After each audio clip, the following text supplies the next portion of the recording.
தமிழக வெற்றி கழகத்தினுடைய தலைவர் வெற்றி தலைவர் அவர்களின் ஈரோடு சந்திப்பு மக்கள் சந்திப்பா மாநாடா என நினைக்கும் அளவிற்கு அலைக்கடல் என கூடியிருக்கிறது கூட்டம். உங்களை எல்லாம் வரவேற்பதற்காக ஈரோடு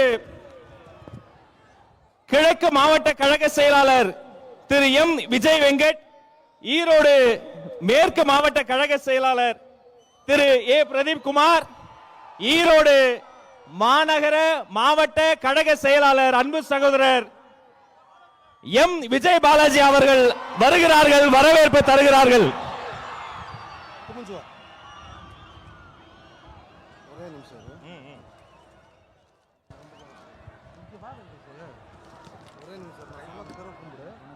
சொன்னது பிறகு கும்பிடு.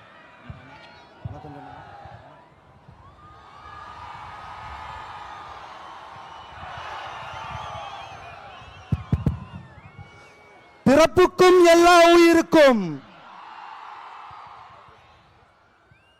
ஈரோடு மாவட்டத்திற்கு மக்கள் சந்திப்பு நிகழ்வுக்கு சமூக நீதி காவலர் தந்தை பெரியார் பிறந்த மண்ணிற்கு வருகை தந்திருக்கும் எங்களது வெற்றி தலைவரே, 2026 நிரந்தர முதல்வரே, உங்களை ஈரோடு மக்களின் சார்பாக வருக வருக என வரவேற்பதில் பெரும் மகிழ்ச்சி அடைகிறேன். கொஞ்சம் சமூக நீதி பத்தி பேசலாமா? அது என்ன பேசலாமா? சமூக நீதியை பத்தி இந்த மண்ணு நம்ம பேசாம யார் பேசுவா? பேச்சில மட்டுமே சமூக நீதி பேசும் அரசியல் தலைவர்கள் மத்தியில் உண்மையான சமூக நீதியை நிலைநிறுத்திய எங்கள் தலைவர் எப்படி நிலைநிறுத்தினார்னு கேக்குறீங்களா? அதுக்கு சான்று நாங்க 3 பேர் தான். எங்களோட உழைப்புக்காக எங்களுக்கு இந்த வாய்ப்பை இந்த ரதத்து மேல நிக்க வச்ச எங்க தலைவர் தளபதிக்கு எங்களது நெஞ்சார்ந்த நன்றியை தெரிவிச்சுக்கிறோம். எல்லா மாவட்ட தலைவர்களுக்கும் நன்றியை தெரிவிச்சுக்கிறோம்.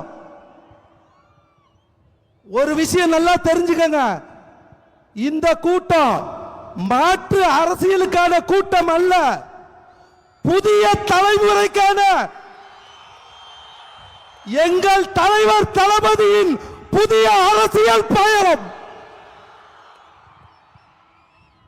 நீங்க எவ்வளவு வேணாலும் டேக் டைவர்ஷன் போட்டுக்கங்க.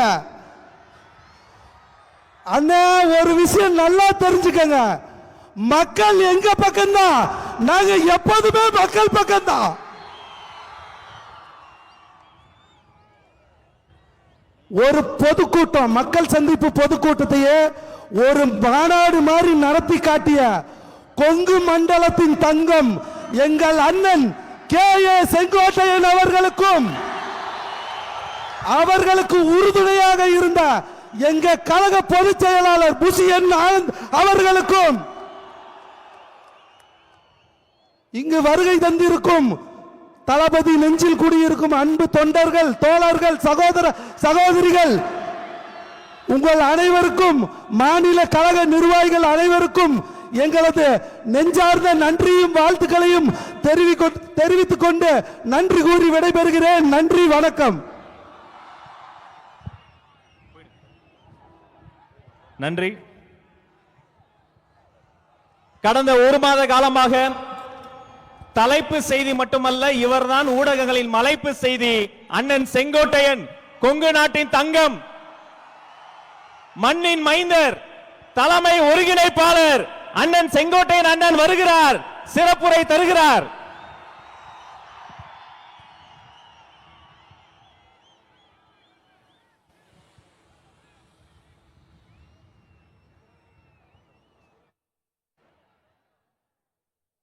ஆர்ப்பரிக்கும் கைத்தட்டல் நடுவே இதோ அண்ணன் செங்கோட்டையன், தமிழக வெற்றி கழகத்தின் தலைமை ஒருங்கிணைப்பாளர் உங்கள் முன்னால் வருகிறார்.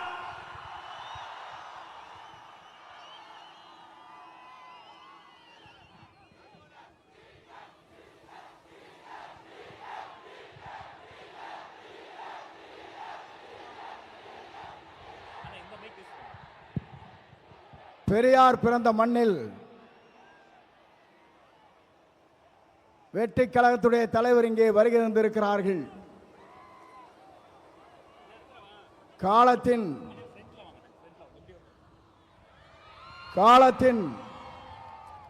கடலில் கூடியிருக்கிற கூட்டத்தை பார்க்கிற போது நாளை தமிழகத்தினுடைய முதலமைச்சர் என்ற வரலாற்றை படைக்கிற கூட்டமாக இந்த கூட்டம் இங்கே இருக்கிறது. எல்லோரும் சொன்னார்கள், எப்படி ஆட்சிக்கு வர வேண்டும் என்று பல பேர் கனவு காணுகிறார்கள். ஆனால் தமிழ்நாட்டு மக்களை பொறுத்தவரையிலும் நாளை தமிழ்நாட்டை ஆளப்போவது புரட்சி தளபதி தான். இதை யாராலும் மாற்றி காட்ட முடியாது என்ற வரலாறு தான் பெரியார் மண்ணிலே இன்றைக்கு காணுகிற காட்சியை நாங்கள் காணுகிறோம். சமுதாயம் என்பது தந்தை பெரியார் அவர்கள் குறிப்பிட்டதை போல ஏழை மக்களுடைய கண்ணீரை தீர்ப்பதற்கு ஒரு நல்ல தலைமை வேண்டும் என்று பல நாட்களாக மக்களுடைய கனவு இன்றைக்கு நிறைவேற்றப்பட்டிருக்கிறது.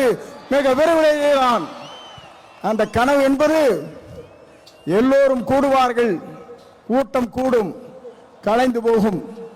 ஆனால் நம்முடைய கூட்டத்தை பொறுத்தவரையிலும் எதிர்கால தமிழகத்தை உருவாக்க இருக்கிற வெற்றி கழகத்துடைய தலைவர் அவருடைய வரலாற்றை படைப்பதற்கு இங்கே பெருந்திரளாக இங்கே வருகின்றிருக்கிறீர்கள். அதோடு மட்டுமல்ல, சிலவே நினைக்கிறார்கள் தலைவரை பொறுத்தவரையிலும் மனிதனை மிக்கவர், நல்லவர், வல்லவர், உங்களுக்காகவே வாழ்ந்து கொண்டிருப்பவர் என்பதை மறந்துவிடக் கூடாது. ஏனென்று சொன்னால் ஒரு ஆண்டுக்கு 500 கோடி ரூபாய் வருவாய் அது தேவையில்லை என்று விட்டு மக்களுக்கு பணியாற்றுவதற்கு ஒரு தலைவர் வந்திருக்கிறார் என்று சொன்னால் உலக வரலாற்றில் புரட்சி தலைவரை பார்த்தேன். இன்றைக்கு புரட்சி தளபதி இன்றைக்கு காணுகிறேன். ஆகவேதான் மக்கள் இங்கே திரண்டிருக்கிறார்கள். என்னை பொறுத்தவரையிலும் இது தீர்ப்பளிக்கிற கூட்டம்.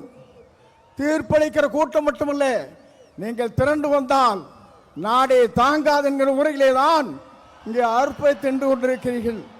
உங்களை பொறுத்தவரையிலும் எதிர்காலம் பிரகாசம் உள்ள எதிர்காலமாக மாறப்போகிறது. எல்லோரும் சொன்னார்கள், எவ்வளவு வெற்றி பெறப் போகிறார் என்று சொன்னார்கள்.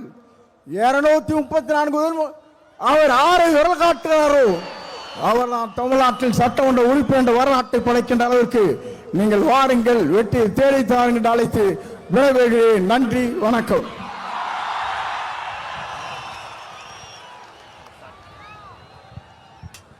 தமிழக வெற்றி கழகத்தினுடைய இணை பொதுச் செயலாளர் அண்ணன் சிடிஆர் நிர்மல்குமார் இதோ உங்கள் முன்னால் வருகிறார்.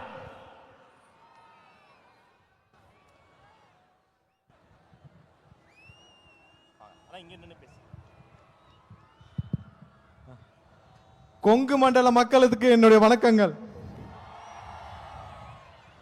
அதாவது 200-300 ஆண்டுகளாக விவசாயமாக இருக்கட்டும், தொழில்களாக இருக்கட்டும், அனைத்திலும் செழிப்பாக இருந்த இந்தியாவிற்கு எடுத்துக்காட்டாக இருக்கும் கொங்கு பகுதி மக்களுக்கு இந்தியா முழுவதும் தலைவணங்க வேண்டும். நீங்க எல்லாம் ஒரு விஷயத்தை மறந்திருக்க மாட்டீங்க, செம்மொழி மாநாடுன்னு ஒண்ணு போட்டாங்க, மறந்திருக்க மாட்டீங்க. அதுவரை இங்க நடக்கும் தொழில்கள் செழிப்புகள் வெளியே தெரியாமல் இருந்த விஷயங்களை செம்மொழி மாநாடு மூலம் உங்கள்ட்ட எவ்வளவு வசூல் பண்ணாங்க, அன்னைக்கு முடிவு பண்ண இந்த மக்கள் அதோட திமுகவை முடிச்சு கட்டினாங்க. கிட்டத்தட்ட 13, 15, 16 வருஷம் ஆச்சு. செம்மொழி மாநாடு வரைக்குமாவது ஏதோ அங்க ஒன்று இங்க ஒன்றுமாக திமுக வந்து கொண்டிருந்தது. மொத்தமாக திமுகவை தொடச்சி வெளியே போட்டது அந்த செம்மொழி மாடு. ஏன்னா நியாயமாக நேர்மையாக தொழில் செய்து கொண்டிருக்கும் கொங்கு பகுதி மக்களிடம் ரூம் போட்டு வசூல் பண்ண திமுகவை என்றும் இந்த மக்கள் வலுக்க மாட்டார்கள், கடைசி வரை மன்னிக்க மாட்டார்கள். ஒரு விஷயத்தை பார்த்தீங்களா, இங்க பல அமைச்சர்கள் இருக்காங்க கொங்கு செய்தில. இந்த அமைச்சர்களுக்கெல்லாம் கொடுக்கப்பட்ட துறை என்ன? ஒன்னு டாஸ்மார்க், இல்லைன்னா வேற துறை. தொழில்களில் சிறந்து வழங்கும் கொங்கு பகுதி மக்களுக்கு தொழில்துறையில் ஒரு அமைச்சர் ஏன் கொடுக்கவில்லை என்பது இந்த பகுதியில் பல மக்களுக்கான கேள்வி. இத்தோட 2026க்கு அப்புறம் இதுவரை இருந்த ஆட்சியாளர் யாரும் உங்களுக்கு எந்த விஷயத்திலும் உதவி செய்யவில்லை, எதுவும் நடக்கவில்லை. நீங்கள் சுயமாக தொழில்களை நீங்களே வளர்த்து இங்கே வளர்ந்து கொண்டிருக்கிறீர்கள். திருப்பூரா இருக்கட்டும், பல பகுதிகளாக இருக்கட்டும், உங்களுக்கு எந்த விதத்திலும் எந்த ஒத்துழைப்பும் எந்த உயரத்திலும் இந்த இதுவரை இருந்த அனைத்து அரசுகளும் எதுவும் உதவி செய்யவில்லை. ஆனால் 2026க்கு அப்புறம் இங்க உள்ள தொழில்கள் பல மடங்கு வளர உங்களுக்கு அனைத்து வகையிலும் உதவி செய்ய நம்மளுடைய தளபதி உங்களுடைய அண்ணன் அவரின் ஆட்சி கண்டிப்பாக வரும். இங்க இருக்கிற ஒவ்வொரு பகுதி மக்களுக்கு தேவையான அளவிற்கு அவர்களுக்கு ஒரு தகுந்தாற் போல் அமைச்சரவையும் கொடுக்கப்படும். திருப்பூருக்கு என்ன தேவை, கோயம்புத்தூருக்கு என்ன தேவை, அங்குள்ள தொழில்களுக்கு என்ன தேவைங்கிறத முற்றிலும் உணர்ந்து இங்க உள்ள அனைத்து விஷயங்களையும் உயர்த்துவதற்கு நம்மளுடைய தளபதி அவர்கள் 2026 முதலமைச்சராக அமர்வார். 2026 தேர்தலில் ஒரு விஷயம் எல்லாரும் நியாயம் நீங்க மனசுல வச்சுக்கணும். அது திமுக இருக்கிற எம்எல்ஏ அமைச்சர்கள் எல்லாருக்கும் தெரியும். ஈரோடு முத்துசாமி அவர்கள் முதல் கொங்கு நம்மளுடைய கரூர் செந்தில் பாலாஜி வரை யாரும் ஜெயிக்க போவது கிடையாது. அனைவரும் அவங்களுடைய தொகுதியை மாற்ற வேண்டும் என்று முடிவு செய்து வைத்திருக்கிறார்கள். ஆனா எங்க போனாலும் விடாதீங்க, எல்லாரையும் முடிச்சு அனுப்புங்க. 2026 கொங்கு பகுதி முழுவதும் நம்மளுடைய தமிழக வெற்றி கழகத்தின் கொடிதான் பறக்க வேண்டும். நீங்கள் அனைவரும் காத்துக் கொண்டிருக்கிற தலைவரின் உரைக்கு என்னுடைய உரையை தொடர்ந்து முடித்துக் கொண்டிருக்கிற வாய்ப்பை வழங்கிய தலைவருக்கு என்னுடைய நன்றியை தெரிவித்து விடைபெறுகிறேன். நன்றி, வணக்கம். நன்றி அண்ணா. தமிழ்நாட்டின் தலையெழுத்தை மாற்றப் போகிற 3 எழுத்து மந்திரம், அந்த 3 எழுத்து மந்திரத்திற்காக தன் பேருக்கு பின்னால் இருந்த 3 எழுத்து பதவியை தூக்கி வீசிவிட்டு தளபதி வழிக்கு வந்த கொள்கை பரப்பு பொதுச் செயலாளர் அன்பு சகோதரர் அருண்ராஜ் ஐஆர்எஸ் அவர்கள் இதோ வருகிறார்.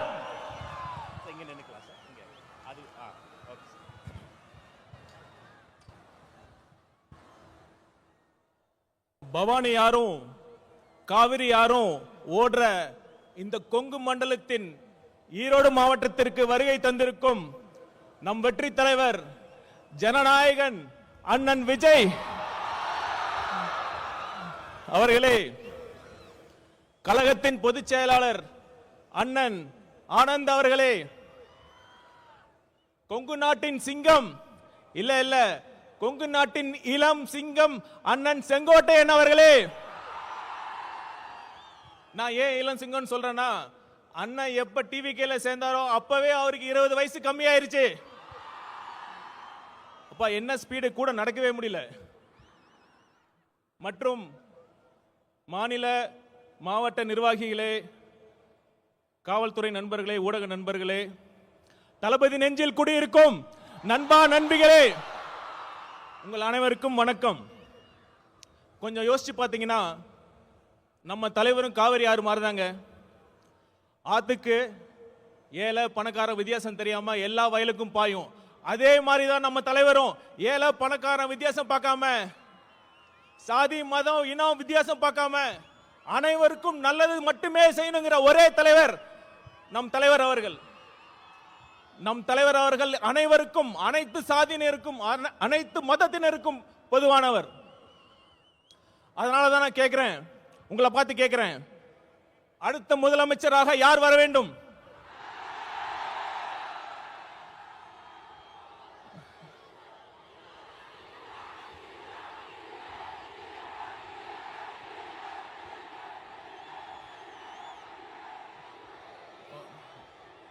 அதோட முக்கியமான கேள்வி, ஏன் நம் வெற்றி தலைவர் முதலமைச்சராக வர வேண்டும்? நம்ம தலைவர் எதுக்கு அரசியலுக்கு வந்தாரு? பணத்துக்காகவா, பதவிக்காகவா, இல்ல புகழுக்காகவா? இதையெல்லாம் போதும் போதுன்னு திகற்ற அளவுக்கு அவர் பார்த்தாச்சு. அவரோட நெருங்கி பழகியவன் என்ற முறையில் சொல்றேன், அவர் வரத்துக்கான ஒரே நோக்கம், தனக்கு பணம், பேர், புகழ் எல்லாம் கொடுத்த இந்த தமிழ்நாட்டுக்கும் தமிழக மக்களுக்கும் ஏதாவது நல்லது செய்யணுங்கிற ஒரே நோக்கத்துக்காக தான். அந்த நம்பிக்கை என்கிட்ட ஆழமா இருந்ததுனாலதான் அண்ணன் சொன்ன மாதிரி என்ன ஐஆர்எஸ் பதவியை, நான் கஷ்டப்பட்டு படிச்ச ஐஆர்எஸ் பதவியை தூக்கி எறிஞ்சிட்டு அண்ணன் பக்கத்துல நிக்கிறேன். அந்த நம்பிக்கை உங்ககிட்ட இருக்குல்ல? உங்ககிட்ட மட்டும் இல்ல, ஒட்டுமொத்த தமிழ்நாட்டு மக்களுக்கும் அந்த நம்பிக்கை இருக்கு. தளபதி வரார், நல்லது செய்ய போறார் என்ற நம்பிக்கை இருக்கு. அடுத்து இன்னொரு விஷயம், நம்மளை பார்த்து ரசிகர் கூட்டம்னு சொல்றாங்க. ஒரு நிமிஷம், அதுக்கு நான் சொல்றேன். இப்ப நம்ம கூட அண்ணன் இருக்கார்ல, கே செங்கோட்டையன் அண்ணன் அவர்கள், ஒரு காலத்துல அவர் தீவிர எம்ஜிஆர் ரசிகர். இன்னைக்கு ஒட்டுமொத்த தமிழ்நாடு மதிக்கின்ற ஒரு மிகப்பெரிய ஆளுமையாக இருக்கிறார் இல்லையா? இருக்கிறார் இல்லையா? அதே மாதிரி இந்த ரசிகர் கூட்டத்தில் இருந்து இன்னும் எத்தனை செங்கோட்டையன் வரப்போகிறார்கள் என்பதை பாருங்கள். ஆனா ஒண்ணுங்க, ரசிகர் கூட்டமா கூட இருந்துடலாம், ஆனா அந்த திமுக மாதிரி கொள்ளையடிக்கிற கூட்டமா, சுயநல கூட்டமா மட்டும் இருக்கவே கூடாது. சரி, ஒரு சீரியஸான விஷயத்தை பத்தி நான் பேசுறேன். பகுத்தறிவு பகலவன் தந்தை பெரியார் பிறந்த மண்ணில், இந்த ஈரோடு மண்ணில் அது பேசுறது ரொம்ப பொருத்தமா இருக்கும். 1916ஆம் ஆண்டு நீதி கட்சி தொடங்குறப்ப அது முக்கியமான நோக்கம் என்ன தெரியுமா? 3% மட்டுமே இருந்த ஒரு குறிப்பிட்ட சாதியினர் முக்கால்வாசி அரசு பணியிடங்களை ஆக்கிரமிச்சிருந்தாங்க. நீதி கட்சியின் கொள்கையை ஃபாலோ பண்றேன்னு சொல்ற இன்றைய திமுக என்ன பண்ணிட்டு இருக்காங்க? 3% இல்ல, ஒரு குறிப்பிட்ட குடும்பத்திற்காக மட்டுமே, அந்த குறிப்பிட்ட குடும்பத்திற்காக மட்டுமே ஆட்சி செஞ்சிட்டு இருக்காங்க. அந்த குறிப்பிட்ட குடும்பத்தில் பிறந்துட்டா ஆட்சி, பணம், அதிகாரம் எல்லாமே. அப்படி இல்லைன்னா கடைசி வரைக்கும் திமுகவோட தொண்டனா உழைச்சி உழைச்சி கடைசி பதவி கிடைக்காம கடைசியில் சாக வேண்டியதுதான். இதுதான் இன்றைய உண்மையான திமுகவோட நிலைமை. திமுகவிற்கு, குறிப்பா அந்த குடும்பத்திற்கு சமூக நீதியை பத்தி பேசுறது எந்த தகுதியுமே கிடையாது. அப்புறம் இன்னொரு விஷயம், சிஎம் அவர்கள் நிறைய வாட்டி சொல்லியிருக்காரு, தப்பு பண்ணா நான் சர்வாதிகாரியா மாறிடுவேன்னு சொல்றாரு. எனக்கு ரொம்ப ஆச்சரியமா இருக்கு. நம்ம சிஎம் அவர்களுக்கு ஜனநாயகம்னா என்ன, சர்வாதிகாரி ஆட்சினா என்னன்னே தெரியல. ஒரு தவறு நடந்தா தப்பு பண்ணவங்களை கண்டுபிடிச்சு தீர விசாரிச்சு அவங்களுக்கு தண்டனை வாங்கி கொடுக்கறதுல ஜனநாயக முறையில தான், அதுக்கான சரியான வழிமுறை தான் ஜனநாயகமே தான். ஆனா சர்வாதிகார ஆட்சியில தான் ஆட்சியாளர்களை கேள்வி கேட்டா அவங்களை அரெஸ்ட் பண்ணி உள்ள வைக்கிறதும், உண்மையான குற்றவாளிகள் வெளியே சுத்துறதும் சர்வாதிகார ஆட்சியில் தான் நடக்குதும். சிஎம் சார், நீங்க சர்வாதிகாரிலாம் மாறலாம் தேவையில்லை, நீங்க சர்வாதிகாரியா தான் இருக்கீங்க. தயவு செய்து முடிஞ்சா ஜனநாயகவாதியாக ஆக முயற்சி பண்ணுங்க. ஆட்சி நல்லா நடத்துறாங்களா இல்லையோ, இந்த விளம்பரத்துக்கு மட்டும் குறைச்சலே இல்லைங்க. இப்ப சமீபத்தில் வெல்லும் தமிழ் பெண்கள்னு ஒரு விழா நடத்தினாங்க. அதுல ஒரு மூத்த பெண் போலீஸ் அதிகாரி வந்தாங்க. அவங்க யாருன்னு சிஎம் சாருக்கு தெரிஞ்சிருக்க வாய்ப்பில்லை, நான் சொல்றேன். Seema Agarwal IPS madam. அவங்க யார் தெரியுமா? இப்ப தமிழ்நாட்டுக்கு டிஜிபி அப்பாயின்ட் பண்றதுக்கு யூபிஎஸ்சி பரிந்துரைச்சாங்க 3 பேர். அதுல முதல் இடத்துல இருந்தாங்க. சிஎம் அவர்களே, நீங்க உண்மையாலுமே தமிழ்நாட்டு பெண்களை மதிக்கிறதா இருந்தா, அவங்களுக்கு உண்மையாலுமே தமிழக பெண்கள் மீது உங்களுக்கு அக்கறையா இருந்தா, அந்த யூபிஎஸ்சி பரிந்துரைச்சு அந்த அதிகாரியை நீங்க அப்பாயின்ட் பண்ணிருக்கணும். அதை தவறிட்டீங்க. கண்டிப்பா நான் சொல்றேன், தமிழ்நாட்டு பெண்கள் உங்களை நம்பவே மாட்டாங்க.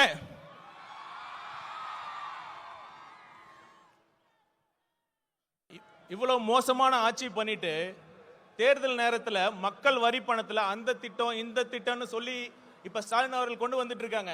இது எப்படி தெரியுமா இருக்கு? பள்ளிக்கூடத்தில் பசங்க சரியா படிக்கலன்னா வாத்தியார் என்ன பண்ணுவாரு? சரியா படிக்கல, சரியா ஹோம்ஒர்க் பண்ணலன்னா வாத்தியார் என்ன பண்ணுவாரு? இம்போசிஷன் எழுத சொல்லுவாரு. அது மாதிரி 4.5 வருஷம் ஒழுங்கா ஆட்சி பண்ணாம கடைசி நேரத்தில் அந்த திட்டம் இந்த திட்டம்னு சொல்லி சிஎம் ஸ்டாலின் அவர்கள் இம்போசிஷன் எழுதிட்டு இருக்கார். அந்த இம்போசிஷனை எழுத வச்ச வாதியா யார் தெரியல? நம்ம தலைவர். கொஞ்சம் பொறுமையா இருங்க. ஒரு நல்ல ஆட்சி எப்படி நடத்தணும்னு நம்ம தலைவர் அவர்கள் உங்களுக்கு எல்லாத்தையும் கிளாஸ் எடுக்க போறாரு. அப்போவாச்சும் பார்த்து கத்துக்கங்க. கடைசியா ஒண்ணு சொல்லிட்டு வந்து இவ்வளவு பேசிட்டோம். நம்ம பாஜக, பாசிச பாஜக பத்தி பேசாம இருந்தா எப்படி? இப்ப ஏதோ ஒரு பிரச்சனை பண்ணிட்டே இருக்காங்க. இப்ப சமீபத்தில் மகாத்மா காந்தி தேசிய ஊரக வேலைவாய்ப்பு திட்டத்தோட பேரை மாத்தி விபிஜி ராம் அப்படின்னு கொண்டு வராங்க. இத மாநிலத்தோட நிதி பகிர்வை குறைச்சிருக்காங்க. அதெல்லாம் கூட அடுத்த விஷயம். நான் கேட்கிறேன், இப்ப இந்தியாவில் அனைத்து மொழிகள் பேசுற மக்கள் இருக்காங்க. எப்படி ஒரு ஹிந்தி பேரை வைக்கிறீங்க? இதுக்கு முன்னாடி தான் ஐபிசி, சிஆர்பிசி போன்ற சட்டங்களுக்கு சமஸ்கிருத பேரை வைக்கிறீங்க. தெளிவா ஒண்ணு புரிஞ்சுக்குங்க, இது ஒரு கூட்டு குடும்பம். அனைத்து மொழிகளுக்கும் முக்கியத்துவம் கொடுக்க வேண்டும். ஆங்கிலம் என்பது ஒரு இணைப்பு மொழி. அதை நீங்கள் புறக்கணிக்க கூடாது, புறக்கணிக்கவும் விட மாட்டோம். இறுதியா ஒண்ணு மக்களை கேட்டுக்கிறேன். மக்கள் முடிவு பண்ணிட்டாங்க. மக்களை வச்சு கோடிக்கணக்கில் சம்பாதிக்கிற தலைவரா இல்ல மக்களுக்காக கோடிகளை விட்டு போன தலைவரா? யார் வேண்டும்? ஒரு குடும்பத்திற்காக ஆட்சி நடத்தும் தலைவரா இல்ல ஒட்டுமொத்த தமிழ்நாட்டு மக்களையும் தன் குடும்பமாக நினைக்கும் தலைவரா? ஆட்சி பண்றப்ப போட்டோ ஷூட் நடத்தி நடிக்கும் முதல்வரா இல்ல மக்களுக்காக சேவை செய்ய துடிக்கும் முதல்வரா என்பதை நீங்களே முடிவு பண்ணிக்கங்க. வீசும் புயலை வேலி போல யாராலையும் முடியாது. அது மாதிரி நம் தலைவர் ஜெயிப்பதை யாராலும் தடுக்க முடியாது. நன்றி, வணக்கம். மிக்க நன்றி சார்.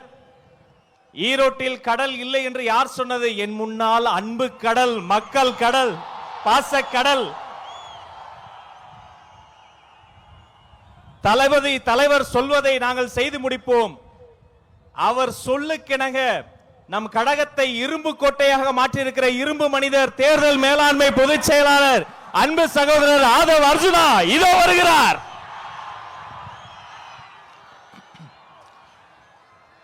தெய்வத்தால் ஆகாதெனினும் முயற்சிதான் மெய்வர்த்த கூலி தரும். அதாவது அண்ணன் செங்கோட்டையன் அவர்கள் வந்த பிறகு ஒரே ஒரு வருஷம் முடிவாச்சு. சென்ட் ஜார்ஜ் கோட்டை உறுதியாயிருச்சு. கழக தலைவர் அவர்களுக்கும் பொதுச் செயலாளர் ஆனந்தன் அவர்களுக்கும் கழக தோழர் அவர்களுக்கும் என்னுடைய வணக்கத்தை தெரிவித்து, சுதந்திர போராட்ட வீரர் தீரன் சின்னமலை அவர்களுக்கும் மாவீரன் பொல்லான அவர்களுக்கும் கொள்கை தலைவர், சமூக சீர்திருத்தவாதி, எங்களுடைய வழிகாட்டி தந்தை பெரியாரின் வழியில் அவர் பாதத்தை தொட்டு நமக்கான ஒரு மிகப்பெரிய பயணத்தை ஈரோடில் இருந்து தலைவர் தொடங்குகிறார். நம்மளுடைய குறிக்கோள் என்ன? நம்மளுடைய லட்சியம் என்ன? வெறும் அதிகாரத்தை மட்டும் அடைவதா? இங்க இருக்கக்கூடிய ஈரோடு மக்கள் எந்த அளவிற்கு ஒவ்வொரு விவசாயிகள், ஒவ்வொரு நெசவாளர்கள், ஒவ்வொரு தொழிலாளர்கள் தன்னுடைய வாழ்க்கையில் மிகப்பெரிய துயரத்தையும் ஒவ்வொரு நாளையும் தன்னுடைய குடும்பத்தை நடத்துறதுக்கே இந்த ஆட்சியோடைய ஊழலாலையும் பாதிக்கப்பட்டு இருக்காங்க. இங்க இருக்கக்கூடிய அமைச்சர்கள் டாஸ்மார்க்கை மட்டுமே நடத்திட்டு இருக்கக்கூடிய ஒரு நிர்வாகத்தை கொடுத்துட்டு இருக்காங்க. இதை மாற்றணும்னா யாரால மாற்ற முடியும்? யாரால மாற்ற முடியும்? நீங்க சொல்லுங்க. யாரால மாற்ற முடியும்? தளபதி விஜய் அவர்களால் மாற்ற முடியும். எந்த கட்சியால மாற்ற முடியும்? டிவிகே. இன்றைக்கு இருக்கக்கூடிய ஒரே நம்பிக்கை டிவிகே தான். அப்ப அது ரீசெண்டா ஒரு மாநாடு, இளைஞர் மாநாடு மாதிரி நடத்தினாங்க. எப்படி? இளைஞர் மாநாடு மாதிரி. அங்க ஆனா இளைஞர்களே இருக்க மாட்டாங்க. ஆனா அங்க ஒரு இளைஞர் இருக்காரு. அவங்க அப்பா பையன், அவங்க 2 இளைஞர்கள் தான் தமிழ்நாட்டில். அந்த இளைஞர்கள் சொல்றாங்க, மாநாடு போட்டு இளம் பெரியாராம். யாருப்பா இளம் பெரியாரு? பெரியாரோட வரலாறு தெரியுமா? பெரியார் ஸ்பெல்லிங் படிக்க தெரியுமா உனக்கு? மழையில படிக்க கொடுத்தா? இதே ஈரோட்டில் மண்ணில் எத்தனை சொற்பொழிவுகள், எத்தனை மாநாடு, எத்தனை உழைப்பு, 70 வருட உழைப்பு. அந்த 70 வருட உழைப்பை சிதைக்கிற மாதிரி இளம் பெரியார்னு சொல்றீங்களே உங்க மகனுக்கு, இதுவா ஆட்சி? திராவிட கழகம் என்ன செய்து கொண்டிட்டு இருக்கிறது? பெரியாரை அவமானப்படுத்தும் பொழுது இதே உங்க மகன் 5 வருஷத்துக்கு முன்னாடி சினிமால சமூக நீதி என்னன்னு கொஸ்டின் கேட்டார். சமூக நீதி தெரியாதவர் இளம் பெரியாரா? யாருங்க இங்க இளம் பெரியார்? மக்கள் கிட்ட நம்ம கேட்கிறோம், யாரு இங்க இளம் பெரியார்? நீங்க சொல்லுங்க, யாருங்க இளம் பெரியார்? பெரியார் அவர்களுக்கு முன்பு ஒரு தலைவர் இன்னும் உருவாகவில்லை, எதிர்காலத்திலும் உருவாக்கப்பட முடியாது. இதுதான் தமிழக வெற்றி கழகத்தினுடைய மரியாதை. பெரியார் அவர்களுக்கு இங்க ஒரே பெரியார், இங்க ஒரே அம்பேத்கர், இங்க ஒரே காமராஜர், ஒரே தீரன் சின்னமலை, ஒரே பொல்லாதவர்கள். இந்த தலைவர்களை நீங்கள் அசிங்கப்படுத்தினால் தமிழக வெற்றி கழகம் மிகப்பெரிய போராட்டத்தை உருவாக்கும். 2026 எழுதி வச்சுக்கோங்க. 2026, 31, 36 போயிட்டே இருப்போம். நாங்க தெளிவா இருக்கு, மக்கள் முடிவு பண்ணிட்டாங்க. உங்களுடைய சூதுனால மிகப்பெரிய இழப்புக்கு அப்புறம் தலைவர் அவர்களை மக்கள்கிட்ட இருந்து பிரிக்க பார்த்தீங்க. ஆனால் இங்க இருக்கிற கூட்டம், இங்க இருக்கக்கூடிய மக்கள் சக்தி, இங்க இருக்கக்கூடிய பெண்கள் சக்தி எந்த அளவிற்கு தலைவர் மீது நம்பிக்கையும் அன்பையும் வச்சிருக்காங்கிறத இந்த கூட்டம் இல்ல, இந்த மக்கள் கூட்டத்துடைய எழுச்சி இந்த ஆட்சியாளர்களை துரத்தக்கூடிய ஒரு எலெக்ஷனா இருக்குங்கிறத பதிவு பண்ணிது. தலைவர் அவர்களுடைய பேச்ச நீங்க மட்டுமல்ல ஒட்டுமொத்த தமிழகம் கேட்கறது ரெடியா இருக்கு. கேட்கலாமா? நன்றி, வணக்கம்.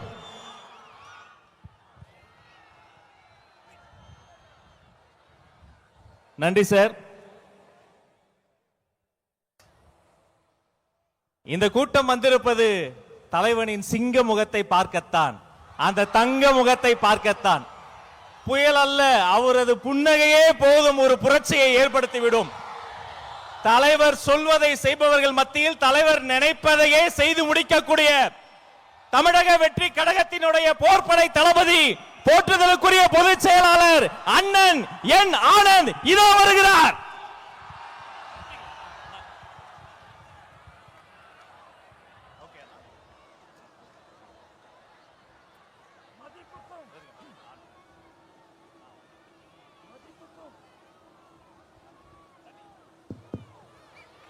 மதிப்புக்கும் மரியாதைக்குரிய தமிழக வெற்றி கழகத்தின் தலைவர், 2026 தமிழகத்தின் முதல்வர், நம் வெற்றி தலைவர் தளபதி உங்களை பார்க்க நம் ஈரோடு மாவட்டத்திற்கு வந்திருக்கிறார்.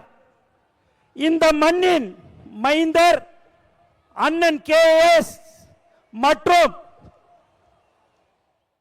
தலைவரை காண கூடியிருக்கும் கழகத்தின் மாநில மாவட்ட நிர்வாகிகள், ஒன்றியம், கிளைக்கழகம், வார்டு பகுதி மற்றும் சார்பணிகள், தளபதி நெஞ்சில் குடியிருக்கும் ஈரோடு மக்களே உங்கள் அனைவருக்கும் வணக்கம்.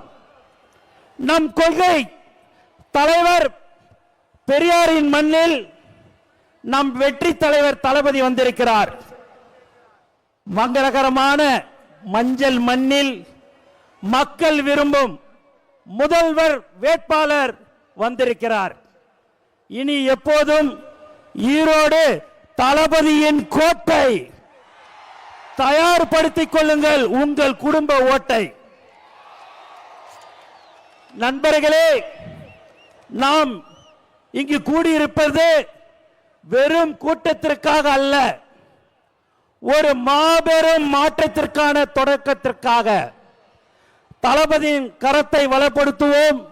ஒவ்வொரு வீட்டிற்கும் நம் கொள்கையை கொண்டு செல்லுங்கள். நாம் போடுவது வெறும் ஓட்டல்ல, தமிழ்நாட்டின் எதிர்காலத்தின் அஸ்திவாரம். தளபதியின் வழியில் தளபதியின் வெற்றிக்காக ஒன்றிணைவோம். வெற்றி நிச்சயம். நன்றி, வணக்கம். நன்றி அண்ணா. திக்கெட்டும் திசையெட்டும் இருந்து பெரியோர்களும் தாய்மார்களும் கூடி இருந்தது இந்த ஒரு நொடிக்காகத்தான். நேரில் வந்திருக்கிற சொந்த பந்தங்களே, நேரகில் பார்த்து கொண்டிருக்கக்கூடிய உலக தமிழர்களே, தமிழக வெற்றி கழகத்தினுடைய வெற்றி தலைவர், வருங்கால முதல்வர், தமிழ்நாட்டின் தலையெழுத்தை மாற்ற போகிற மந்திரம், தர்மத்தாயின் தல புதல்வன், உங்கள் முன்னால் ஈரோடு மண்ணில், நம் கொள்கை தலைவர் மண்ணில் வெற்றி தலைவர் இதோ வருகிறார்.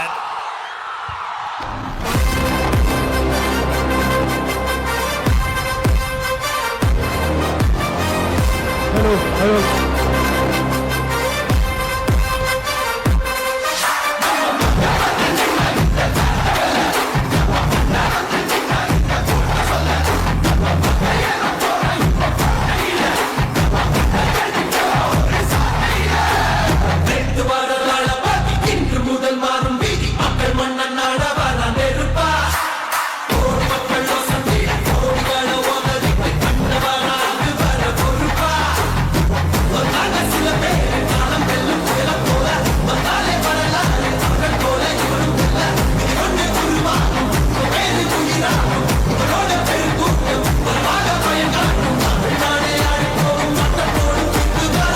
விஜய் உங்க விஜய் உயிர் என்ன வரனா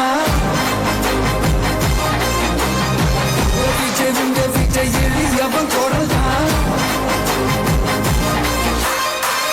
விஜய் உங்க விஜய் தனியா இல்ல கடனா விஜய் உங்க விஜய்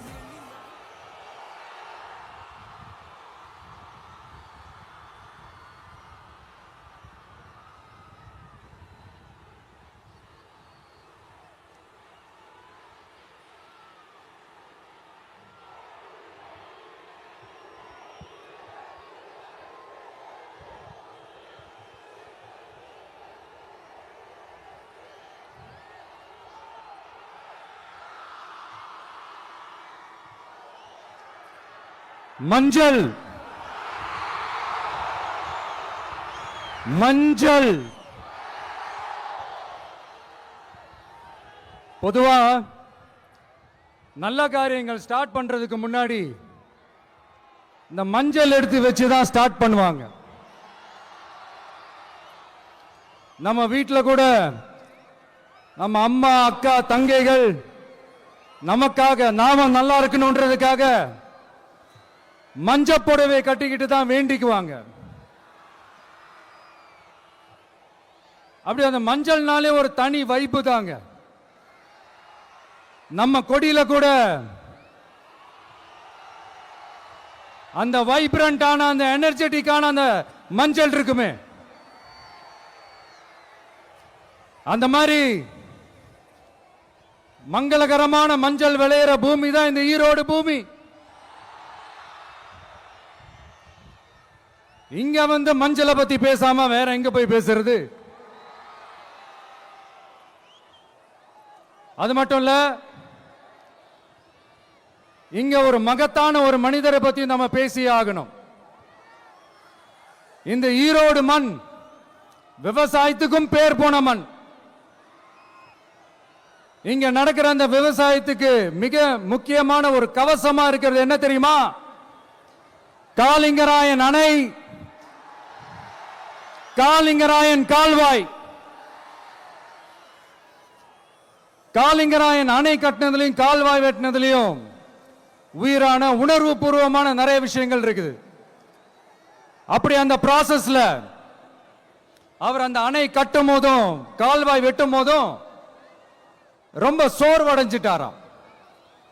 அப்ப அவங்க அம்மா அதை பார்த்துட்டு சொன்னாங்களாம், மகனே காளிங்கா, தயிர் வித்த காசு தாழ்வாரம் வரைக்கும் இருக்குது, மோர் வித்த காசு முகுட வரைக்கும் இருக்குது, அதை எடுத்துக்கிட்டு போய் அணைய கட்டியா கால்வாய வெட்டியான்னு சொல்லி தைரியம் கொடுத்தாங்களாம்.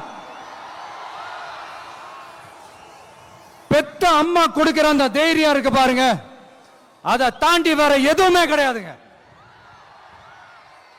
ஒரு மனுஷனால எதையும் சாதிச்சு காட்ட முடியும். அப்படி ஒரு தைரியத்தை தான் இப்ப நீங்க என்னுடைய அம்மா அக்கா தங்கைகள் நண்பா நண்பிகள் தோழர்கள் எல்லாரும் எனக்கு கொடுத்திருக்கிறீங்க. அதே தைரியத்தை, அதே துணையா என் கூட நிக்கிறீங்க. இதை எப்படி நம்ம பிரிச்சு விடலாம்? இதை எப்படி நம்ம கெடுக்கலாம்? என்னெல்லாம் அவதூறுகள் நம்ம விஜய் மேல சொல்லி மக்களை நம்ப வைக்கலாம்? என்னெல்லாம் சூழ்ச்சிகள் நம்ம விஜய் மேல பண்ணி மக்களை நம்ப வைக்கலாம்? இப்படி சூழ்ச்சிகளை மட்டுமே நம்பி பொழப்ப நடத்துற சில சூழ்ச்சிக்கார கூட்டங்கள் இதை தொடர்ந்து செஞ்சுக்கிட்டு தான் இருக்கு. ஆனா அவங்களுக்கு தெரியாது, இது இன்னைக்கு நேத்து வந்த உறவு இல்ல.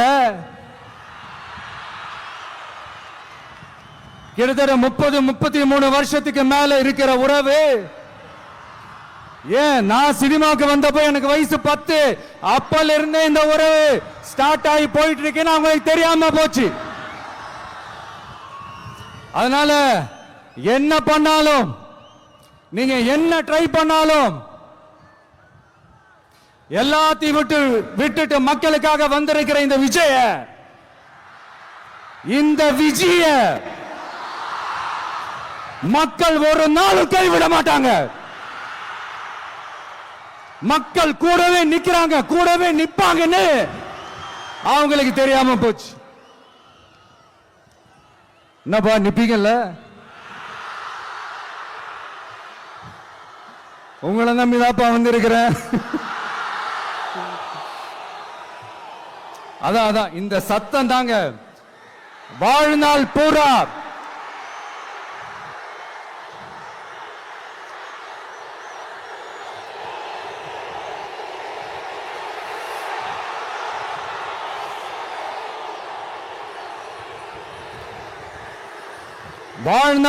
உங்களுக்கு நன்றியோடவே இருப்பேன். இப்போ நம்ம காளிங்கராயன் அவர்கள் அணையை கட்டுறதுக்காக பவானிக்கு போய் பார்க்கும்போது ஒரு இடத்துல ஒரு பாம்பு வந்து உட்கார்ந்துச்சான், படுத்துச்சான். அது படுத்த இடத்துல தான் அவர் அணையை கட்ட ஸ்டார்ட் பண்ணாராம். அப்புறம் அந்த பாம்பு வளைஞ்சி நெளிஞ்சி போற இடத்துலலாம் கால்வாயை வெட்டினார்னு சொல்லி சில வாய்மொழி கதைகள்லாம் சொன்னாங்க. தண்ணியை சேமிச்சு வச்சு குடிக்கிறதுக்கும் விவசாயத்துக்கும். தம்பி கீழே இறங்கு, தம்பி கீழே இறங்குப்பா, ப்ளீஸ் கீழே இறங்குப்பா.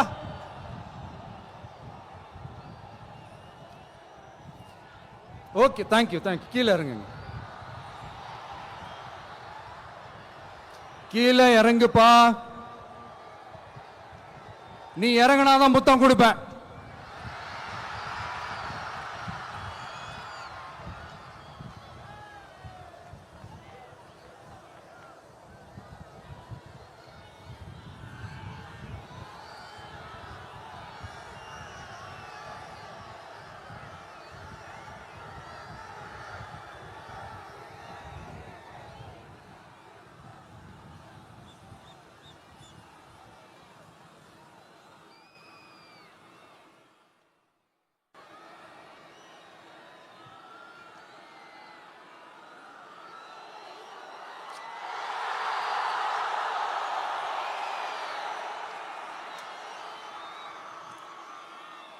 இப்படி தண்ணியை சேமிச்சு வச்சு குடிக்கிறதுக்கும் விவசாயத்துக்கும் வழி வகுக்கிறது எவ்வளவு பெரிய ஒரு நல்ல விஷயம்.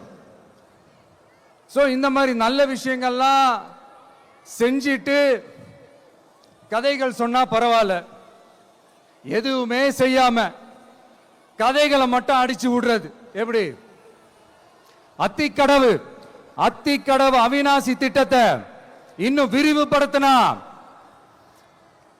அந்த 3 மாவட்டத்தில் இருக்கிற லட்சக்கணக்கான மக்களுக்கு எவ்வளவு பிரயோஜனமா இருக்கும். எத்தனையோ லட்சம் ஏக்கர் நிலங்கள்ல விவசாயம் நடத்தினா எவ்வளவு பிரயோஜனமா இருக்கும். ஏன் அதெல்லாம் பண்ண மாட்டேன்றீங்க? வள்ளுவர் கோட்டத்துக்கு காட்டுற அக்கறைய இங்க மக்கள் வாழ்வாதாரத்தில் கொஞ்சம் காட்டலாம்ல, ஏன் காட்ட மாட்டேன்றீங்க? இங்க என்ன கவர்மெண்ட் நடத்துறாங்களா இல்ல கண்காட்சி நடத்துறாங்களா? இந்த 21ஆம் நூற்றாண்டிலே மக்களை பத்தி எதுவுமே யோசிக்கிறது இல்ல. ஆனா அந்த காலத்திலேயே இது எல்லாத்தையும் பத்தி யோசிச்ச மக்களை பத்தி, குடிக்கிற தண்ணியை பத்தி, விவசாயத்தை பத்தி, அணை கட்டுறதை பத்தி, கால்வாய் வெட்டுறதை பத்தி, இதெல்லாம் எங்கிருந்து? பவானியிலிருந்து நொய்யலாறு வரைக்கும் கால்வாய் வெட்டி இதெல்லாத்தையும் பத்தி யோசிச்ச காளிங்கராயன் அவர்களுக்கு கோடி கும்பிடு போட்டாலும் பார்த்தாதுங்க. இப்படி அந்த காலத்துல இருந்த ஒரு ஹீரோவை பத்தி பேசிட்டு இந்த காலத்துல, அதாவது 1920th செஞ்சுரியில இருந்த ஒரு ஹீரோவையும் பத்தி நம்ம பேசி ஆகணும்ல. ஒருத்தர் இலகிய மனம் கொண்ட ஹீரோனா இன்னொருத்தர் இரும்பு மாதிரி அயன் மேன் தான். எஸ், நம்ம ஈரோடு கடப்பாறை தான்.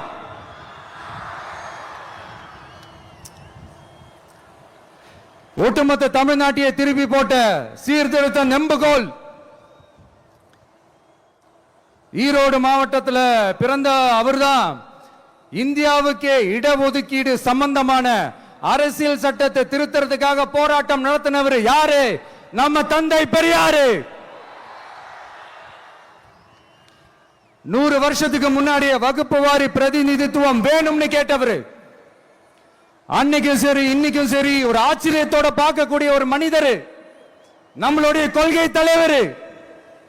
அப்ப அண்ணாவும் எம்ஜிஆரும் யாரு?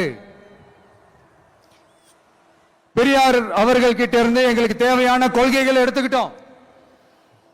அவரை ஃபாலோ பண்ற, அவரை வழிகாட்டி ஏத்துக்கிட்ட அண்ணா அவர்கள் கிட்ட இருந்தோம், எம்ஜிஆர் அவர்கள் கிட்ட இருந்தோம் தேர்தல் அணுகுமுறையை எடுத்துக்கிட்டோம். அண்ணாவும் எம்ஜிஆரும் தமிழ்நாட்டோட சொத்து. அவங்கள பயன்படுத்துறத பத்தி யாரும் இங்க கம்ப்ளைண்ட்லாம் பண்ண முடியாது. அண்ணா எங்களோடது, எம்ஜிஆர் எங்களோடது, நீங்களா எடுத்துக்க கூடாது அப்படிலாம் யாரும் இங்க அழுதுட்டு இருக்க முடியாது, சொல்லிவிட்டேன். அதனால நாங்க ஒரு வழியில அரசியல் செஞ்சுக்கிட்டு போயிட்டு இருக்கிறோம். உங்களுக்கு தான் டிவிக்கு ஒரு பொருட்டே இல்லல, அப்புறம் ஏன் கதறீங்க? அப்புறம் ஆளாளுக்கு அங்க போயிட்டு இங்க போயிட்டு புலம்பி தள்ளிக்கிட்டு இருக்கிறீங்க. இது எப்படி இருக்கு தெரியுமா? எனக்கு பயம் இல்ல, எனக்கு பயம் இல்ல அப்படின்னு சத்தமா சவுண்ட் விட்டுக்கிட்டே சத்தமா பாட்டு பாடிக்கிட்டு இந்த நடுங்கிக்கிட்டே சின்ன பசங்க நடந்து போவாங்க, அந்த மாதிரி இருக்கு. முதல்ல மண்டையில இருக்கிற கொண்டைய மறைங்க சார்.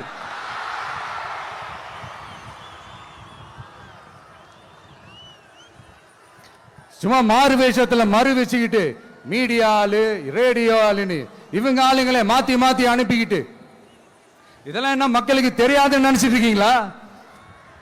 மக்கள் எல்லாத்தையும் உன்னிப்பா கவனிச்சிட்டு இருக்காங்க. அதனாலதான் சொல்றேன், உங்களுக்கு நீங்க கொள்ளையடிச்சு வச்சிருக்கிற காசு தான் துணை.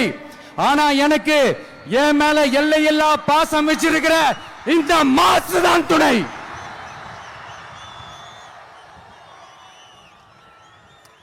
இப்படி நமக்கு துணையா இருக்கிற ஈரோடு மக்களுக்காக நான் இப்போ குரல் கொடுக்கலாம் வந்திருக்கிறேன். சரி, இப்ப விஷயத்துக்கு வருவோம். பெரியார் அவர்கள் கிட்ட இருந்த அந்த செல்வாக்கையும் அந்த பதவிகளையும் அந்த பவரையும் வச்சுக்கிட்டு அவர் என்ன சொன்னார் தெரியுமா? இவ்வளவு செல்வாக்கு, இவ்வளவு பதவிகள், இவ்வளவு பவர் இருந்தோம் நான் ஒரு 5 பைசா காசு சம்பாதிச்சிருப்பேனா? எனக்கோ இல்ல என் குடும்பத்துக்கோ பட்டங்கள் வேணும், பதவி வேணும்னு ஏதாவது கேட்டிருப்பேனா? இல்ல ஏதாவது லாபம் பார்த்திருப்பேனா? இல்ல எதுக்காவது ஆசைப்பட்டிருப்பேனா? ஆனா அவர் பேரை சொல்லிக்கிட்டு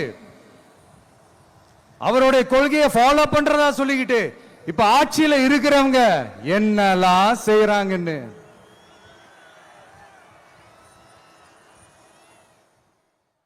அதனாலதான் சொல்றோம், பெரியார் பேரை சொல்லிக்கிட்டு தயவு செஞ்சு கொள்ளையடிக்காதீங்கயா, தயவு செஞ்சு கொள்ளையடிக்காதீங்க. அவரு பேரை சொல்லிக்கிட்டு பெரியார் பேரை சொல்லி கொள்ளையடிக்கிற இவங்க தான் நம்மளுடைய அரசியல் எதிரி. மக்களை நீங்க சொல்லுங்க, நம்மளுடைய அரசியல் எதிரி யாரு? நம்மளுடைய கொள்கை எதிரி யாரு? ரிப்பீட், நம்மளுடைய அரசியல் எதிரி யாரு? நம்மளுடைய கொள்கை எதிரி யாரு? உங்களுக்கு புரியுதுல்ல? எனக்கு அது போதும்யா, எனக்கு வேற எதுவுமே தேவையில்லை.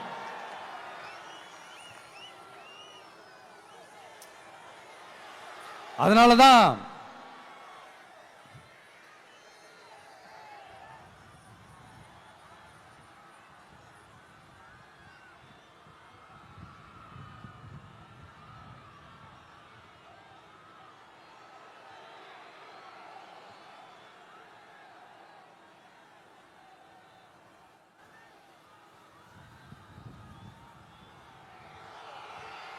உங்களுக்கு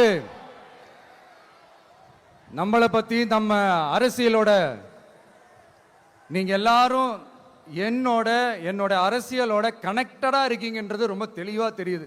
அதனால எனக்கு அது போதும். அதனாலதான் எதிரிகள் யாருன்னு சொல்லிட்டு களத்துக்கு வந்திருக்கிறோம். அதனால அவங்கள மட்டும் தான் எதிர்ப்போம்.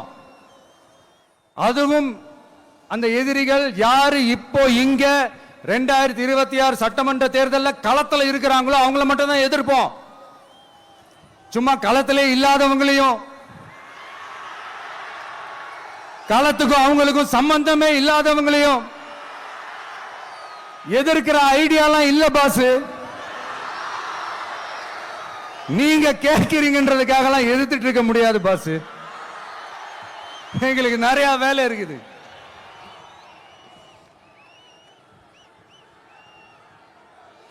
எத்தனை எத்தனை பொய்யான வாக்குறுதிகள். வந்த உடனே நீட்டை ரத்து செய்வோம், கல்வி கடனை ரத்து செய்வோம், கேஸ் சிலிண்டருக்கு மானியமா 100 ரூபாய் தருவோம், என்னெல்லாம் அடிச்சு விட்டுட்டு இன்னி வரைக்கும் கேக்குறேன், இதெல்லாம் சொன்னாங்களே செஞ்சாங்களா? இவங்க எப்பவுமே இப்படிதான், சொல்றது ஒண்ணு செய்யறது ஒண்ணு. திமுகவும் பிரச்சனைகளும் ஃபெவிகால் போட்டு ஓட்டின ஃப்ரெண்ட்ஸ் மாதிரி ஒன்னில இருந்து ஒன்ன பிரிக்கவே முடியாது. இது இப்போ ஈரோடு பகுதியில் இருக்கிற பிரச்சனையை பத்தி பேசுவோம். பெரியார் பேரை மட்டும் சொல்லிக்கிட்டு எப்படி அவரோட கொள்கைகளுக்கு எதிராக செயல்படுறாங்களோ அப்படிதான் இந்த மஞ்சள் நகரத்தோட மஞ்சளுக்கும் ஒண்ணும் பண்ணல, மஞ்சள் விவசாயிகளுக்கும் ஒண்ணும் பண்ணல. ஆராய்ச்சி மையம், சிறப்பு மையம்னு கோடி கோடியா டெண்டர் விட்டாங்க, பேருக்கு கட்டிடத்தை கட்டினாங்க. ஆனா உலகமே போட்டி போட்டு வாங்குற மஞ்சளை மதிப்பு கூட்டி விற்பனை செய்ய, அதாவது அதோட வேல்யூ இன்க்ரீஸ் பண்ணி நம்ம விவசாயிகளுக்கும் இந்த மாவட்ட மக்களுக்கும் நன்மை செய்ய இதுவரைக்கும் என்ன செஞ்சிருக்காங்கன்னு யோசிச்சு பார்த்தா ஒரு பெரிய ஜீரோ தான். கரும்பு நெல்லுக்கு அரசாங்கம் விலை பிக்ஸ் பண்றாங்க, அதையும் ஒழுங்கா பண்றதில்ல, ஒவ்வொரு முறையும் பிரச்சனை. அங்க நெல் கொள்முதல் செய்யறதுல ஊழல். சரி, நாம கஷ்டப்பட்டு விளைய வச்சது வீணா போக கூடாதுன்னு நினைச்சு நம்ம விவசாயிகள் கேட்கிற லஞ்சத்தை கொடுத்தாலும் அதுக்கப்புறம் கூட அந்த கொள்முதல் ஒழுங்கா நடக்கிறது இல்லை. அதையும் தாண்டி ஏதோ ஒரு விலை விவசாயிகளுக்கு கிடைக்குது, அப்படியெல்லாம் இல்லாம ஒழுங்கா நேர்மையா நம்ம மஞ்சளுக்கும் நியாயமான விலை பிக்ஸ் பண்ணி தரமான விதைகளை கொடுத்தா என்ன குறைஞ்சா போயிடுவாங்க? இதெல்லாம் யோசிக்கிறதுக்கு அவங்களுக்கு நேரமே இல்லை. 24x7 அவங்களோட யோசனை என்ன தெரியுமா? இந்த விஜயை எப்படி முடக்கலாம், தமிழக வெற்றி கழகத்தை எப்படியெல்லாம் முடக்கலாம், அப்படிதான் அவங்களுடைய சிந்தனையே 24x7. எத்தனையோ வருஷத்துக்கு முன்னாடி நம்ம காளிங்கராயர் நதிகளின் இணைப்புக்கு முன்னோடியா இருந்தார். பவானி ஆத்தலவர் அதிகமான தண்ணி அணை கட்டி தேக்கி தண்ணீர் வறட்சியான பகுதிகளுக்கு அனுப்பினார். ஆனா இன்னைக்கு இவ்வளவு நவீன வசதிகள் இருந்தோம், இவ்வளவு சயின்ஸ் வளர்ச்சிகள் இருந்தோம், இவ்வளவு டெக்னாலஜி வளர்ச்சிகள் இருந்தோம், அவங்க வாக்குறுதியில் ஒண்ணு கொடுத்தாங்கல்ல, பவானி நொய்யலாறு அமராவதி 6 இணைப்பு திட்டத்துக்கு ஒரு துரும்ப கூட கிள்ளி போடல. வாக்குறுதி நம்பர் 103 சொன்னாங்களே செஞ்சாங்களா? சரி, இதாவது ஒரு பெரிய ப்ராஜெக்ட் வைங்க. ஆறுகளை சுத்தப்படுத்த பல ஆயிரம் கோடி நிதி ஒதுக்குவோம், தமிழ்நாட்டில் உள்ள ஆறுகளை சுத்தப்படுத்துவோம்னு சொன்னாங்களே செஞ்சாங்களா? ஆனா ஆத்து மணலை கொள்ளையடிக்கிறதுல மட்டும் வேலையை கரெக்டா செய்வாங்க. இதை நான் ஏன் திரும்ப திரும்ப சொல்றேன்னா, மக்களே நீங்க புரிஞ்சுக்கணும்.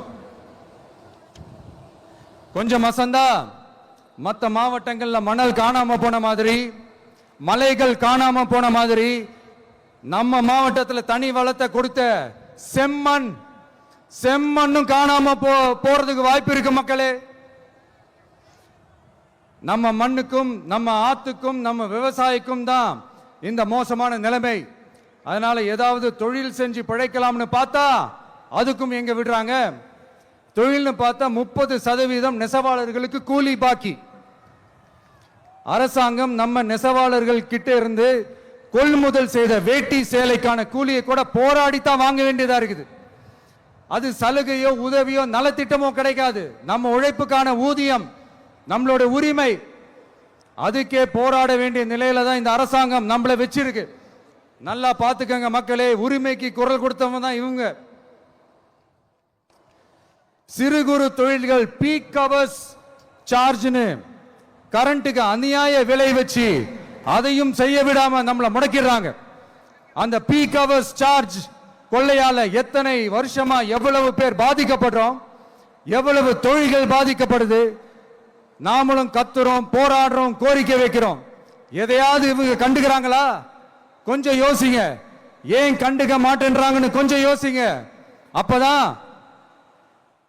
அப்பதாங்க பிரைவேட்ல அதிக விலைக்கு கரண்ட் வாங்க முடியும், அதுக்கு டெண்டர் விட முடியும். அப்படி டெண்டர் விட்ட மேட்டர்ல எல்லாம் என்ன நடக்கும்னு உங்களுக்கும் தெரியும், எனக்கும் தெரியும், நம்ம எல்லாருக்குமே தெரியும். இந்த மாதிரி ஈரோடுல மட்டும் இல்ல, எந்த மாவட்டத்துக்கு போனாலும் பிரச்சனைகள் மேல பிரச்சனைகள் தான்.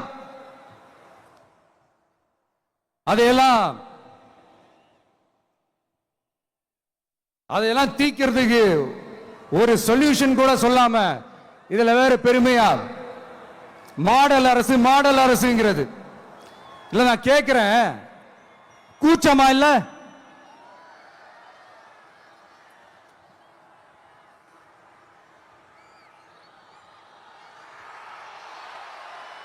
இதெல்லாம் கேட்டா அப்படியே நம்ம பக்கம் யூட்டர்ன் அடிச்சு வந்துருவாங்க. விஜய் என்ன அரசியல பேச மாட்டேன்றாரு, விஜய் என்ன சினிமா டயலாக் மாதிரி பேசுறாரு, விஜய் என்ன பஞ்ச் டயலாக் பேசுறாரு, விஜய் என்ன 10 நிமிஷம் தான் பேசுறாரு, 9 நிமிஷம் தான் பேசுறாரு. நான் எத்தனை நிமிஷம் பேசினா உங்களுக்கு என்ன சார்? நான் எப்படி பேசினா உங்களுக்கு என்ன சார்? உள்ள விஷயம் என்னன்னு பாருங்க சார். ஒவ்வொரு மாவட்டத்துக்கும் போய் மக்கள் ஃபேஸ் பண்ற பிரச்சனைகளை எடுத்து பேசிட்டு இருக்கிறேன். பின்ன அது அரசியல் இல்லாம வேற எதுதான் அரசியல்? உங்களை மாதிரி தனிப்பட்ட முறையில தரக்குறைவா அசிங்கமா பேசுறதுதான் அரசியல்னா அந்த அரசியல் நமக்கு வராது. வராதுன்னா நல்லாவே வரும். உங்களை விட எனக்கு அது நல்லாவே வரும். வேணான்னு விட்டு வச்சிருக்கிறோம். அப்புறம் உங்களுக்கு நமக்கு என்ன வித்தியாசம்? காஞ்சிபுரத்தில் நாம பேசும்போது இந்த மாதிரி உங்களால் அமைக்கப்பட போற ஆட்சியில நம்ம ஆட்சிக்கு வந்த உடனே என்னெல்லாம் செய்ய போறோம்ன்றது சிலது சொன்னோம். அதையெல்லாம் தப்பா புரிஞ்சுக்கிட்டு இப்போ சொல்றேன், விளக்கமா சொல்றேன், நான் சலுகைகளுக்கு எதிரானவன் கிடையாது. மக்களுக்கான சலுகைகளை இலவசம்னு சொல்லி அசிங்கப்படுத்துறதுல எனக்கு உடன்பாடு கிடையாது. மக்கள் காசுல மக்களுக்கு செய்யறதை எப்படி இலவசம்னு சொல்லுவீங்க? அப்படியே செஞ்சிட்டாலும் ஓசில போறேன்னு சொல்லி அசிங்கப்படுத்துறீங்க. என்ன கேட்கறதுக்கு ஆள் இல்லைன்னு நினைச்சீங்களா? மக்களுக்கு ஒண்ணுன்னா இந்த விஜய் வந்து நிப்பா, இந்த விஜய் வந்து கேள்வி கேட்பா. இந்த விஜய் எப்பவுமே மக்கள் பக்கம் தான், அதே மாதிரி மக்களும் என் பக்கம் தான். என் மக்கள் மானத்தோட மரியாதையோட கௌரவத்தோட வாழணும். என் மக்கள் யாருக்கும் கீழே கிடையாது. அப்படி அவங்க கௌரவத்தோட வாழணும்னா அவங்களுக்கான வாழ்க்கை தரம் உயரணும். வாழ்க்கை தரம் உயரணும்னா அவங்களோட வாழ்வாதாரம் உயரணும். வாழ்வாதாரம் உயர்ந்தாதான் பொருளாதாரம் உயரும். பொருளாதாரம் உயர்ந்தாதான் வசதி வாய்ப்புகள் உயரும். இதெல்லாம் உயர்ந்தாலே ஆட்டோமேட்டிக்கா அவங்களோட வாழ்க்கை தரம், அவங்களுக்கான மரியாதை, அவங்களுக்கான கௌரவம் எல்லாமே உயரும். இதுக்கான வழிகள், அந்த சூழல்களை அந்த கவர்மெண்ட் அமைச்சு கொடுக்கணும். இதுக்கான அந்த திட்டங்களை செயல்படுத்தணும். இதெல்லாம் செஞ்சாதான் அந்த அரசாங்கம் ஒரு நல்ல அரசாங்கம். இதைத்தான் சொன்னோம்.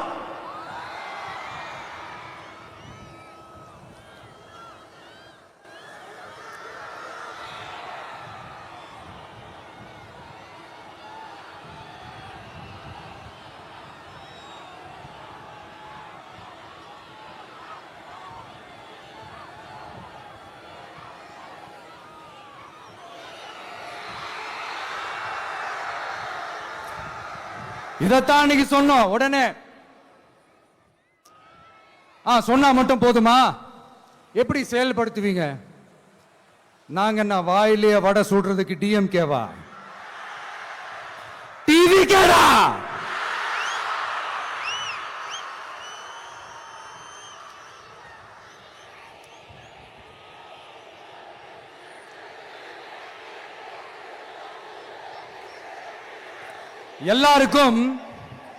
எல்லாருக்கும் நிரந்தரமான ஒரு வீடு இருக்கணும்னு சொன்னோம்.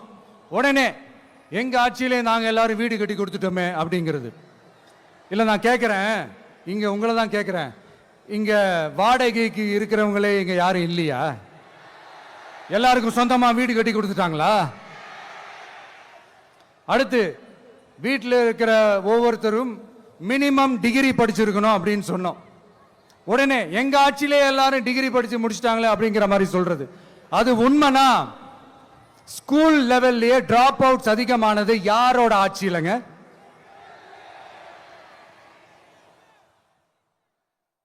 பசங்க பிள்ளைங்க யாரும் ஸ்கூல்ல சேரலன்னு சொல்லிட்டு எனக்கு தெரிஞ்சு 207 கவர்மெண்ட் ஸ்கூல்ஸ் மூடினது யாரோட ஆட்சியிலங்க?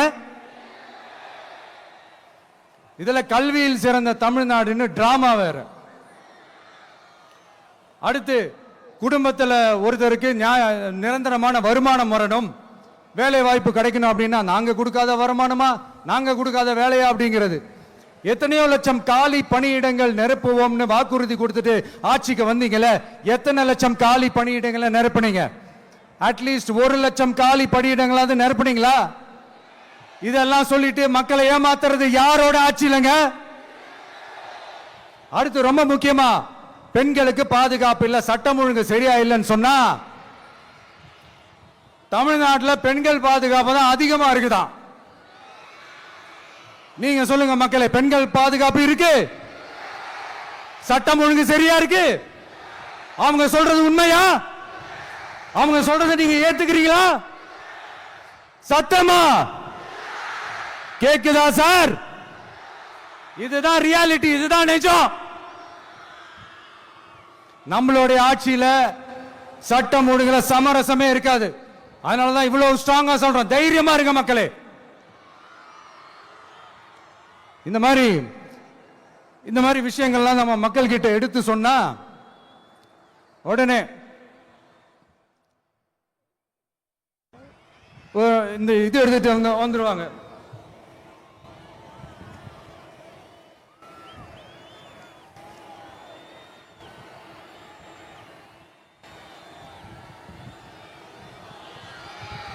இந்த மாதிரி இதெல்லாம் என்னென்ன செய்ய போறோன்றது சிலதெல்லாம் காஞ்சிபுரத்தில் சொன்ன மாதிரி சொன்னா எல்லாத்தையும் தப்பா திருச்சி பேசிக்கிட்டு அவதூறு பரப்பிக்கிட்டு. நான் கூட யோசிப்பேன், எம்ஜிஆர் அவர்களும் மேடம் ஜெயலலிதா மேடம் அவங்களும் ஒரே வார்த்தையில சொல்லி இந்த திமுகவை காலி பண்ணாங்கல்ல. நான் கூட யோசிப்பேன், ஏன் இவ்வளவு ஹார்ஷா பேசுறாங்க, ஏன் இவ்வளவு ஹார்ஷா அவங்கள திட்டுறாங்கன்னு யோசிச்சது உண்டு. இப்பதானே புரியுது. அவங்க 2 பேரும் சொன்னதை இப்ப நானும் ரிப்பீட் பண்றேன். திமுக ஒரு தீய சக்தி, திமுக ஒரு தீய சக்தி, திமுக ஒரு தீய சக்தி, திமுக ஒரு தீய சக்தி, தீய சக்தி, தீய சக்தி, தீய சக்தி. என் நெஞ்சில் குடியிருக்கும் ஈரோடு மக்களே,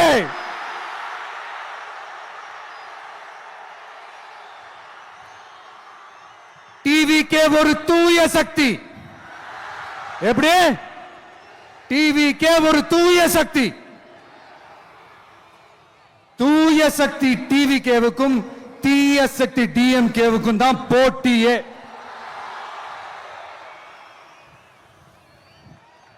என்ன முடக்கலாம்னு நினைக்கிறீங்க, ஆனா இந்த சத்தத்தை ஒரு நாள் உங்களால முடக்க முடியாது. மக்கள் விரோத திமுக அரசை வீழ்த்த மக்கள் சக்தியான நம்மளால மட்டும்தான் முடியும்.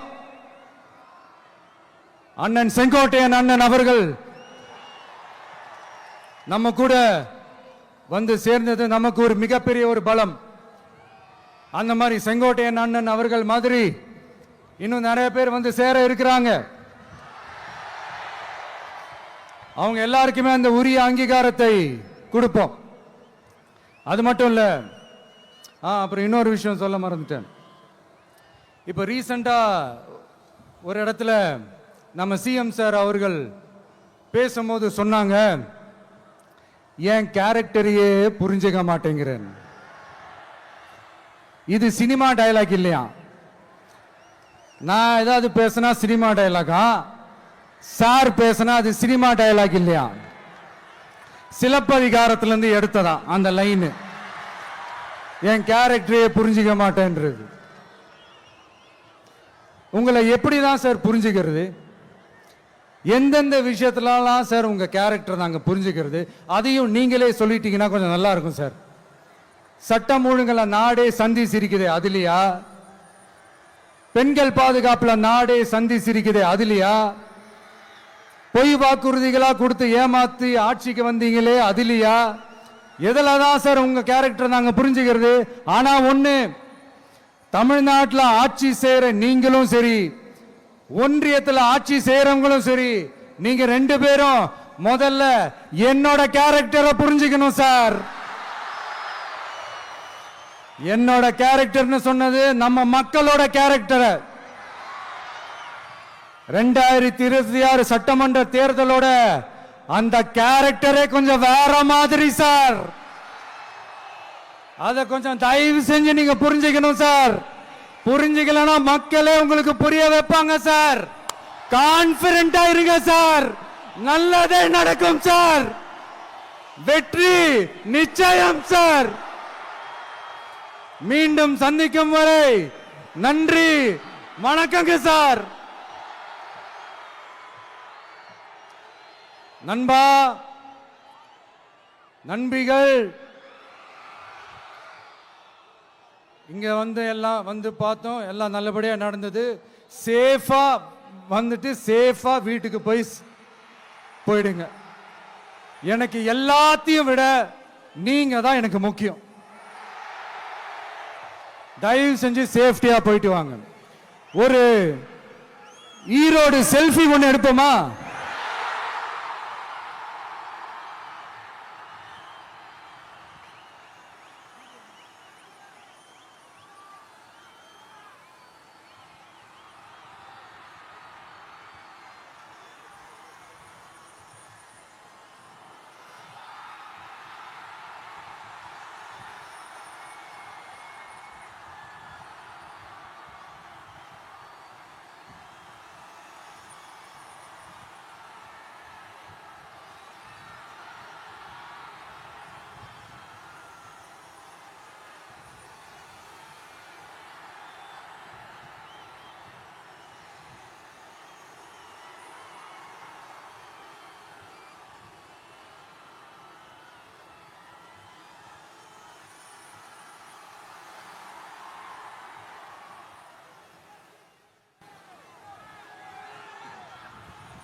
சென்ட் ஜோர்ஜ் கவுட்டையில் முதலமைச்சராக தலைவர் வருவதற்காக அண்ணன் செங்கோட்டையிலும் செங்கோலை தருகிறார்.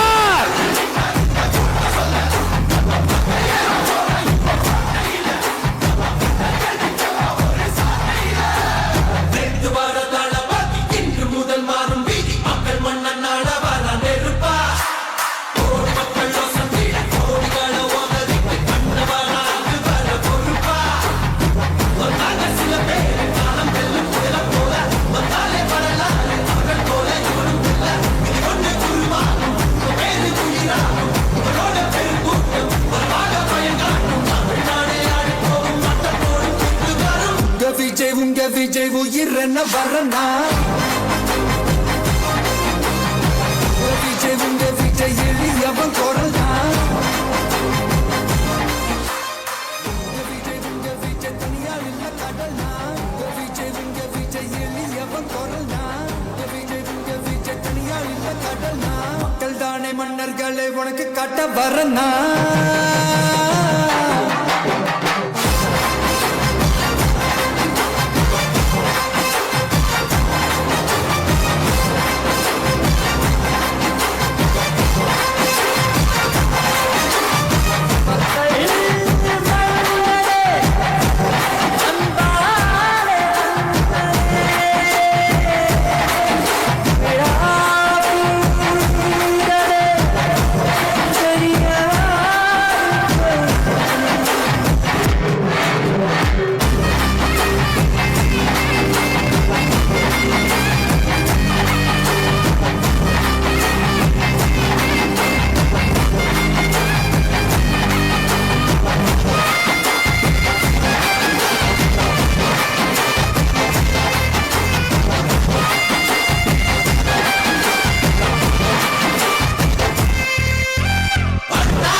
மன்னர்களை உனக்கு கட்ட வரனா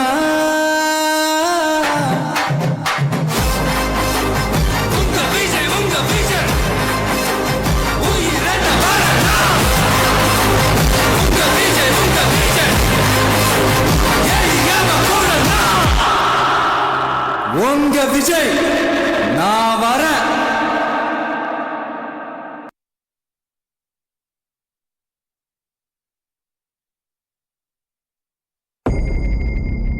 மக்கள் மன்னரே அன்பான அண்ணனே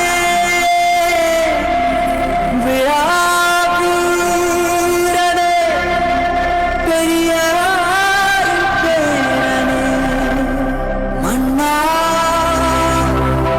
மன்னா எங்க உரிமை காவல்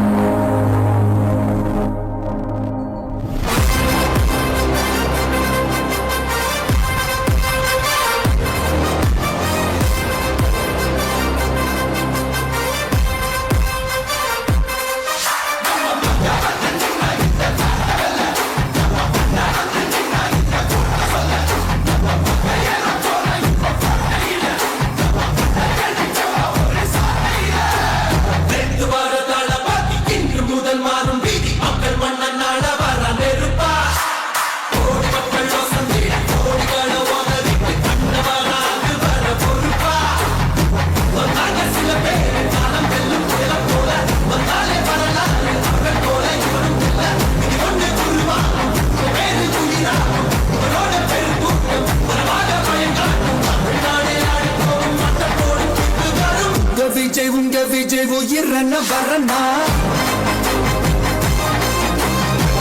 விஜய் உங்க விஜய் எளியவன் குரலா விஜய் உங்க விஜய் தனியாள் இல்ல கடனா விஜய் உங்க விஜய் எளியவன் குரலா விஜய் உங்க விஜய் தனியாள் இல்ல கடனா மக்கள் தானே மன்னர்களை உனக்கு கட்ட வரனா